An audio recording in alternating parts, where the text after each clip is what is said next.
What's up, YouTube? Got a quick video. I didn't see any videos of this on YouTube, so I figured I'd make one real quick, help all you guys out. This is going to apply to 2012 and 2013 Honda Foreman 500s. Might apply to a few others, but we're doing a rear axle bearing replacement on this. I've already replaced the left side. There's plenty of videos on that out there. Didn't see any on the right hand side. And so I'm gonna flip the camera around and show you what it's all about. So obviously, first thing you're gonna do, jack it up, pull your wheel and tire off. There's gonna be a axle nut on this shaft right here with a cotter key through it. You're gonna take that cotter key, pull it out. When you replace the cotter key, it's gonna go through those little holes right there. Once you pull the cotter key and axle nut off, this should slide off. You might have to take a hammer and put a screwdriver behind it, kind of give it a couple pops. Then you're gonna be left with this, which covers your brake drum. That just comes off with, I believe those are 8mm bolts. And then you're gonna pull your actual brake drum off. Mine's pretty crusty. That was a little harder to get off because it was a little rusted on there. But again, I just took a screwdriver and put it behind it, just kind of gave it a couple pries and tapped it with a hammer, and then it eventually slid off. You're gonna wanna pull your brake line cables off. They mount in here. It's easy to take off. There's plenty of videos on how to adjust your brakes and all that, but this is what you're gonna be left with. This is your brake drum housing. Again, mine is crusty and in need of maintenance, but your bearings are going to press in and press out from the back side. You're going to remove this little rubber seal. I already replaced mine and put the new bearings in, but once you get that rubber seal off, I just used a pick to get it out of there. It just pops out the back. Then there's going to be a snap ring. I got a set of snap ring pliers right there. Just pop that out. And then I had this socket.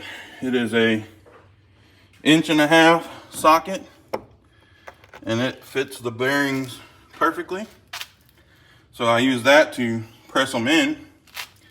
So all you're gonna do, that rubber seal is not gonna be there. The bearing's just gonna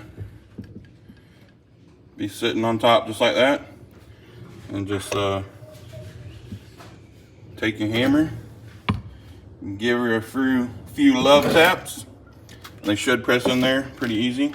I went ahead and once I got my old ones out, I cleaned that surface up real good and lubed it up. Make sure you lube it up. They'll go in a lot easier. And make sure when you're tapping them in, you're nice and true and going straight down, because if you get it cocked, you're gonna mess your surface up, you're gonna mess your bearing up. It's gonna be a bad day. But anyways, if you wanna knock them out, just find you a, let's see, you can use a socket about like that and just knock them out the back. A couple love taps and they should pop on out. Make sure you replace your bearings, make sure you replace the seal and that O-ring, and it'll keep mud from getting back in your axle. But anyways, that's just a quick video on how to do this. You know, it's obviously more in depth.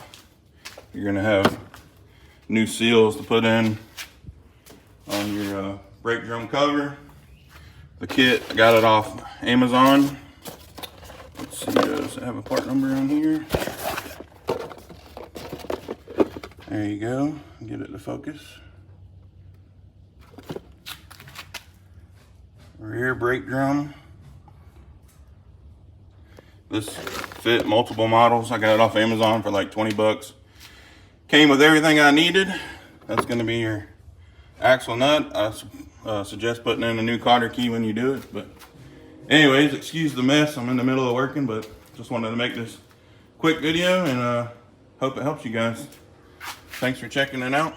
If you got any questions or comments, drop them in the section below. Like the video, subscribe to the channel if you like more automotive stuff. Y'all tell them bye. Bye. Catch y'all on the next vid.